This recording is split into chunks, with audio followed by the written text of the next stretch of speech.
Hey everyone, thanks for joining us on the Week in Review. I'm Paris Schutz. First tonight, a new security plan is in place for downtown as officials try and avoid a repeat of last weekend's mayhem. City officials search for answers as packs of teens caused trouble in the Loop last weekend. If I have failed during these past 54 years in achieving that goal, please permit me to apologize. Indicted Alderman Ed Burke ends his 54-year career with self-reflection and warm words from colleagues. Meanwhile, council members put aside differences with outgoing Mayor Lightfoot and honor her with a standing ovation at her last ever city council meeting. Meanwhile, Mayor-elect Brandon Johnson gets to know the Illinois General Assembly, hoping to set the stage for a positive relationship. And in sports, that one's hit high in the air to right. Capel back, still going back. The Cubs ride their bats to a respectable record while the Sox are mired in mediocrity. And now to our Week in Review panel. Joining us are Sarah Schulte of ABC 7 Chicago, Mariah Woelfel of WBEZ Chicago, Phil Thompson of the Chicago Tribune, and Tonya Hill of the Tribe. Let's get right to it. Sarah Schulte, what is the security plan for this weekend? I mean, the weather's not supposed to be as warm as last weekend, and that might have contributed to what happened, but is there a plan? They say there's a plan, but, we don't really know exactly what the plan is. I think, as you pointed out, I think we've all talked, it is supposed to be 40 degrees. That might help, but there are also a lot of rumors out there that there's some planned gatherings. But, in terms of specifics, we haven't really heard anything. Yeah, Mariah Woelfel, I mean, ostensibly Lightfoot and CPD did a post-mortem of last weekend. Did they determine what exactly they could have done better to prevent what happened? I think that is a long-standing question. These teen gatherings downtown are nothing new. We're almost a year from when Shondell Holiday was killed in Millennium Park last year, and so if they came up with a solution to this long-standing problem after this weekend, I'd be shocked. But I think we did see a lot of solutions-oriented journalism this week about some of the longer-term things you can do to kind of keep kids safe and prevent them from engaging in these gatherings downtown that have become violent, not necessarily keep them out of downtown, but providing them activities to do downtown, getting kids to do their own, come up with their own events to engage one another. Tonya Hill, did you hear that from officials, some kind of sort of plan for those kinds of programs to prevent something like this?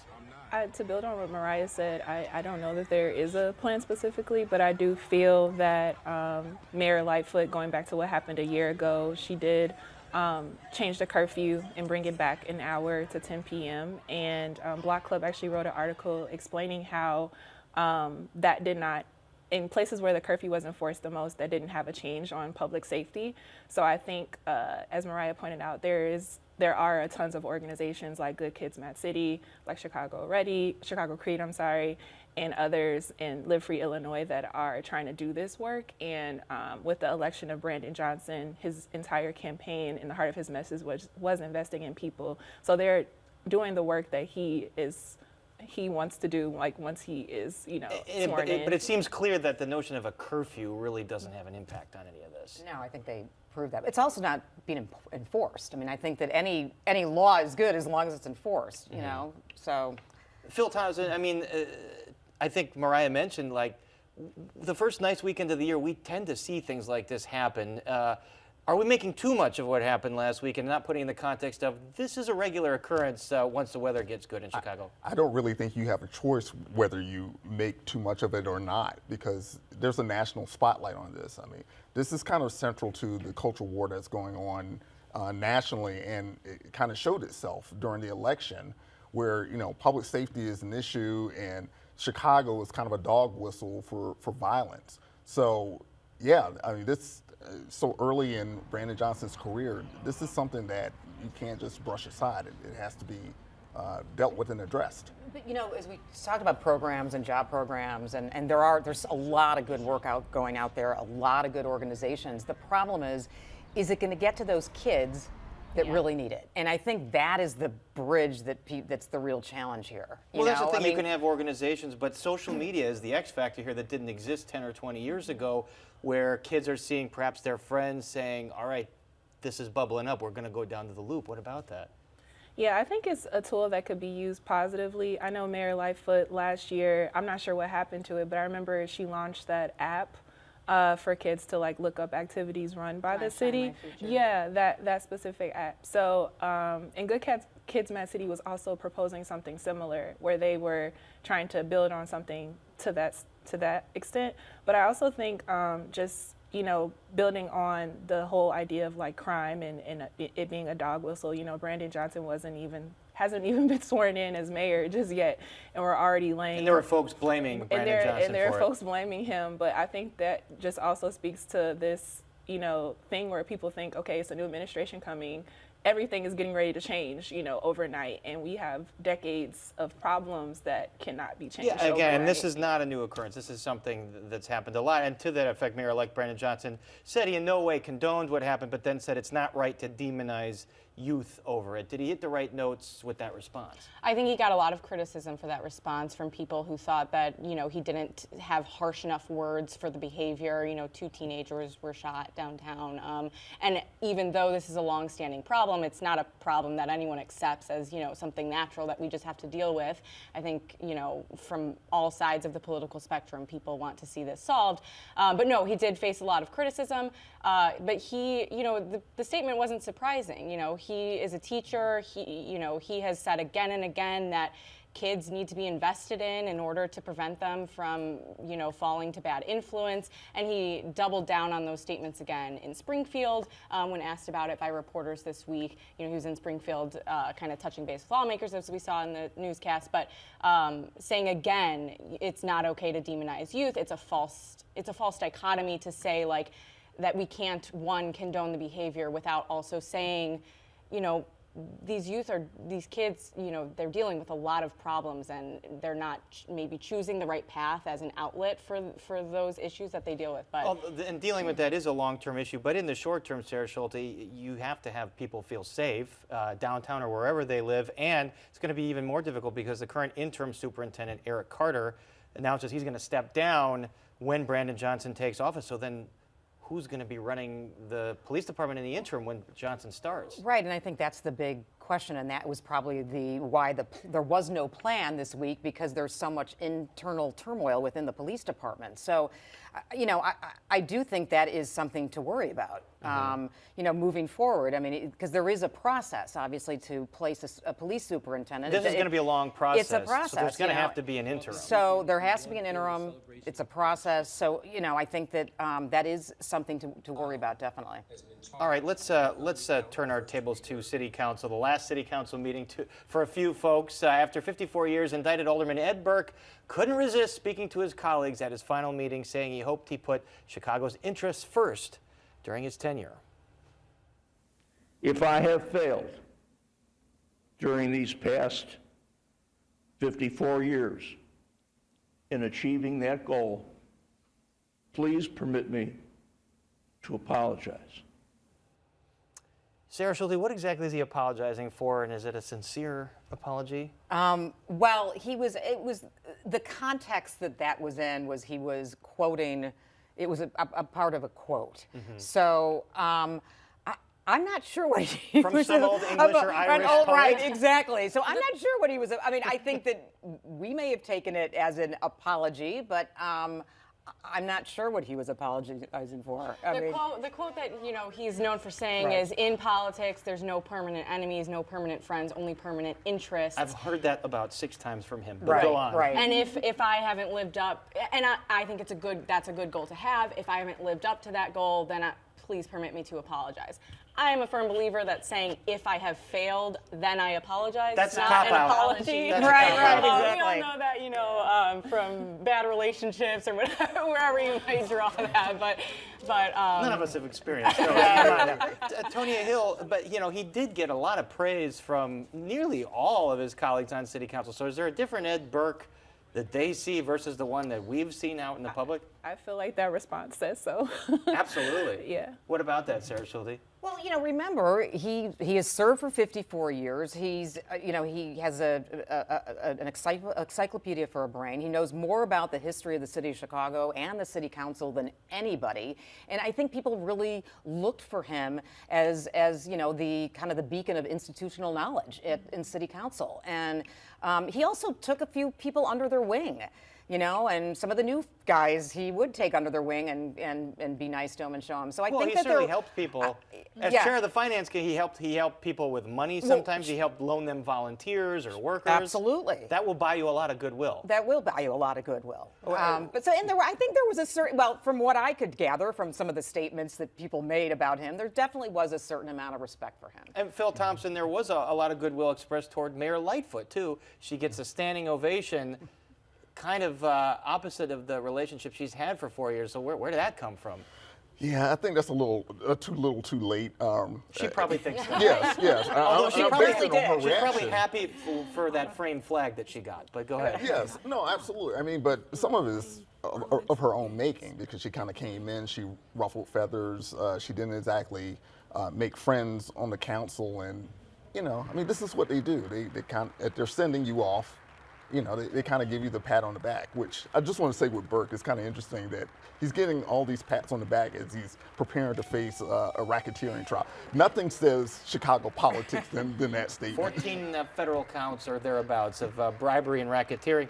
But back to Mayor Lightfoot, what do you make of the send-off that she got? I mean, maybe an acknowledgement that whether I agree or disagree with you, this is a difficult job, and you got dealt perhaps the worst hand you could get dealt over this 4 years. Yeah, I would agree with some of that. No one could have predicted a global pandemic swooping down.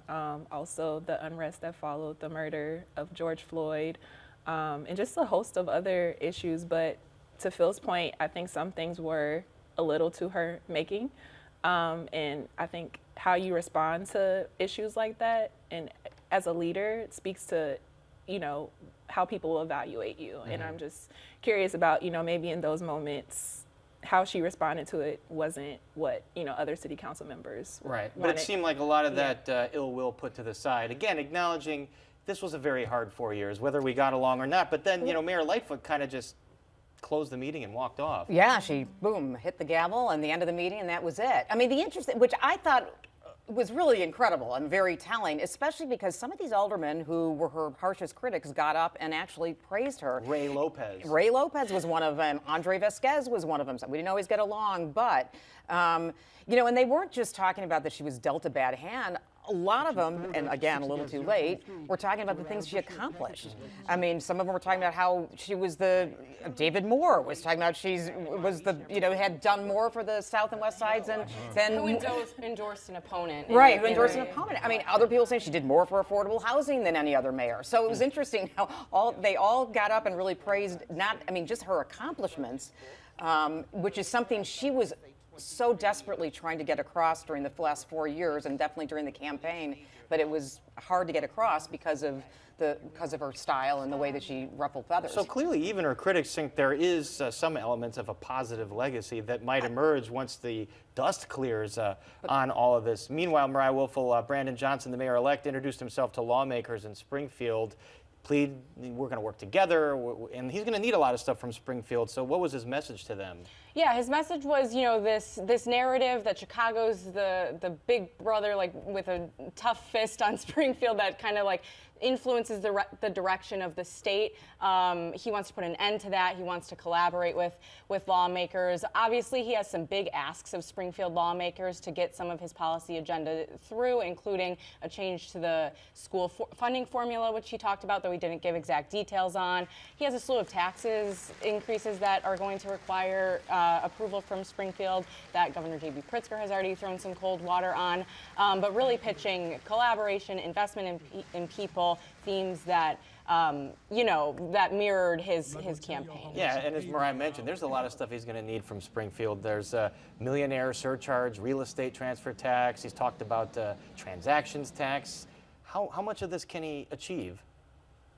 I think, as he was saying on the campaign trail, just like building a partnership with Springfield is really important, and even just like his relationships. I was reading some of the Tribune's article how he already has a relationship with a lot of the legislators in Springfield, something that Mayor Lori Lightfoot didn't necessarily have as a coming member in. of CTU, Right. you've built relationships. Right, and he worked as an aide, I believe, to Senator Harmon, I believe. So he has those relationships kind of built in. So I think that's like a big step, maybe that his predecessor didn't have. So he kind of knows his way around there a little bit already. Yeah, I mean, isn't he in Chris Welch's district, and obviously and worked The for Don Speaker of the Harmon. House. So I mean, he does right, and he kind of during the campaign trail, he kind of almost bragged about those relationships, and that those are the reason why he's going to get stuff done in Springfield, because of those two people right there. Yeah, and we'll see. I mean, those relationships go a long way, and the current mayor had to build some of those, and some might say she didn't do the most effective job doing that. Let's talk about some announcements this weekend for Johnson's administration. He's announcing his new chief of staff will be Rich Gaitis. So for our viewers, Rich Gaitis has been at OEMC for years and years and years. He was always, and there you see Christina Passione-Zayas, she's a state senator, she's going to be the deputy chief of staff. But Gaitis was always the guy that when there's a blizzard coming or there's a big major weather event, he's the guy briefing the media saying, here's the city's plan, here's how we're going to tackle this. So what do you make of this pick to be chief of staff? I think it was a smart move on Brandon Johnson's part to kind of bring in the people who had questions about his experience level working in city politics. You saw some more conservative aldermen who voted for who endorsed Vallis, his opponent Paul Vallis, in the race, come out and say they thought it was, a sign of good things ahead that he's going to bring in this veteran city Hall lifer, essentially. And I think Rich Gaitis sees himself as being the bridge between Johnson and City Council. Like you said, he's the guy who's out there talking about emergency response, snow plowing, those sorts of things. And that's aldermanic bread and butter right there. So when you have a body that's recovering from a very tumultuous 4 years, butting heads with the executive branch, I think it is going to serve Johnson to have someone who has those relationships. And here's the OEMC, you're dealing with CPD, you're dealing with the fire department. Is that Brandon Johnson's thinking here, that maybe to shore up some support in first responders? Yeah, I think absolutely.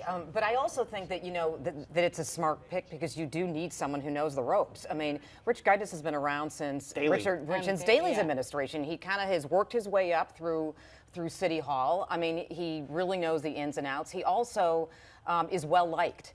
And has a reputation of really getting along with different people, different departments, and that really makes a huge difference. And I think to have someone as chief of staff with that kind of reputation is going to be really helpful. I did speak to some of the old guard alder people this week, and they were all giving thumbs up on this one. So it's clearly a popular move by some who maybe were a little skeptical of Johnson. What about Passione-Zayas? What does she bring to this job? Well, again, like relationships with Springfield. So much of his platform will require buy-in. She's, a sitting senator.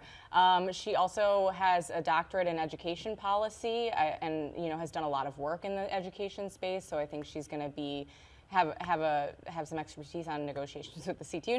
Not that Johnson really needs it, but I think she offers that. And so you have a state level experienced person as your deputy chief of staff with a veteran city hall. I think I read like a 1-2 punch. I mean, it's a good pairing.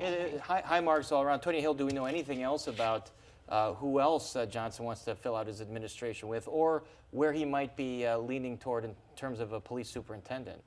I think when I spoke to him after the election, that was something he mentioned, talking to the community safety, the commissioners. I'm sorry, the community. Yeah. This is the new commission that's charged with finding the 3 finalists for superintendent that he has to pick from. Right. So, and from what I read, he could start over. He could look at their recommendations or decide to start the search over again. So he did mention leaning on Commissioner Driver and kind of following the guidance of them and coming back and making a determination. Right. And he said he was going to respect that process. Phil, you want to jump in? I just had a question. I wonder, because I've seen the name Ernest Cato come up. And he came up at a community hearing last week. Yeah, and I've seen it come up a few times. I wonder if that's kind of a feeler that's being put out there, if he's a leading candidate. Cato is a former longtime CPD. What was his rank? Austin District? Austin District? Yeah. I'm not sure what his ranking was, but yeah, his name has come up in these.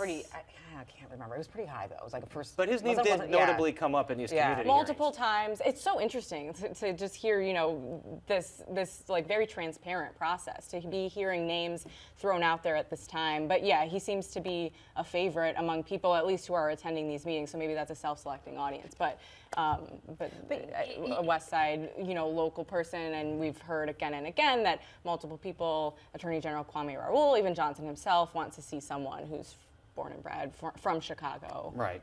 But the process will be, it's a first this time, because these district councils and this commission are going to play a role in this, which I just think it was going to be really interesting to see how that plays out. This is the first time, and then there's going to be elected members of that council who appoint other members. It's very convoluted. I think viewers got to go read the ordinance to really understand how this oversight process works. But the official commission is not in place yet, so it's an interim commission that's finding this. All right, let's move on to sports. Phil Thompson, the Cubs explode. A much easier conversation, hopefully. The Cubs explode for 13 runs today. Their offense has been super hot. Can they continue this pace? I think they can. Now, me being the skeptic and having followed Chicago sports for a long time, I don't believe anything until mid-May when it comes to baseball. But remember when Tuffy Rhodes hit 3 home runs in the opening game in like 1996? I don't believe anything until September. Right. Well, it was before I got here, but I understand what you're saying. But as but a no, lifelong Cubs fan, they went 5-1 on the road series. They made some believers, but we have to see. I think it's taking some time for David Ross to kind of imprint his personality, his culture. And I think they're responding and surprising some people. And you've got Patrick Wisdom at third base, who's leading the league in home runs. I mean, is he a legit, MLB power hitter? Yeah, I mean, he was good last year. It's just, only people within Chicago are really paying attention. So this is not a surprise for people that follow the Cubs that Wisdom is doing well. He's the real deal. Is it a surprise for people following the White Sox that they're 5 games under 500 as we tape here tonight? If you're a baseball fan, yes, it is a surprise. If you're a White Sox fan, probably not. I thought the new manager, Pedro Grifol, was going to clean up everything that Tony La Russa left as a mess. I mean, everybody can't get off to the kind of start that Luke Richardson got off to. He's a new coach. It's going to take some time. And the thing with the White Sox is they can't stay healthy to save their lives. It's a repeat thing, are we ever going to get a full season out of Eloy? I mean, when is Moncada coming back? Tim Anderson always seems to have problems that come in and out. So you have to have healthy bodies. Conditioning issue with the organization? I'm not touching that, but you have to have healthy bodies to generate that chemistry. It just doesn't materialize because you have big name players that you put on the field at the spur of the moment. All right, I should mention that tonight at 10, a little plug for our viewers, we're going to have an interview with the state lawmaker sponsoring a new bill aimed at the Bears in the new stadium in Arlington Heights. Are the Bears making any momentum getting what they want politically in terms of help for this new potential stadium? Politically, yes.